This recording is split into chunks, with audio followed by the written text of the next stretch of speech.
तनी आके देखा का रोवत रू बैठल बैठा आता ये बाबा हमार घर भरल बा नाती पोता बेटा पतोई सब कुछ भरल बा लेकिन देखा हम भागा नियर बैठ के रोवतनी हमके केहू एक लोटा पानी देवे वाला नइखे आ ना केहू पूछे वाला बा हम के दिन दशा हमार कैसे कटी। बाबा कहलन कि देखा जेवन कर्म करबू तवने मिली जेवन के तरह करबू वैसे ही मिली। केहू के आज तक ले दान पुण्य कैले बाड़ू केहू के 4 पैसा दान कैले बाड़ू केहू भूखा के खिलौले बाड़ू कुछ कैले बाड़ू तो ए बाबा जब तक ले जवानी रहल तब तक ले तो घरे संभारे में हमार दिन बीत गई आ जब सियान भइला सान तो बेटा पतोई के शादी बियाह कर देली तो उहे मालिक बन गइले। अब हमार देह जांगर थाक गइल बा हम कुछ करे लायक नहीं। बाबा कहत रहे कि देखा आजकल के बा कि जौन भजन भाव कर ले बूहे संगे जाई 10 रुपया के ओके दान पुण्य कर दे बूहे संगे जाई भूखा के खियाना खाना खिया दे बूहे संगे जाई लेकिन है चौके पर हम लाद के घर लेके जाए हो जाए वाला नहीं खे सब यही छूटी जाई। तो देखी जोगी बाबा बुढ़िया माई के कैसे समझावत रे अरे माटी के देहिया माटी में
जवन उम्र बचल बा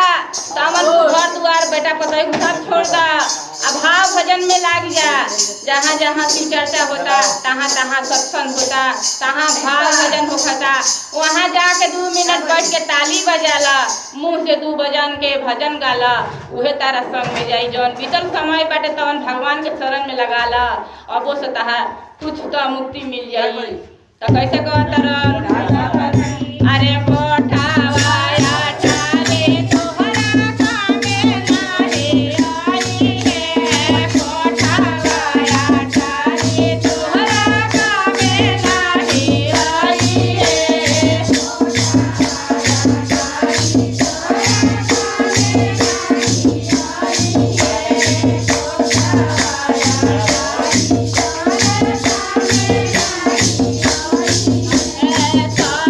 छोटे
पार्वती की जय, सच्चे दरबार के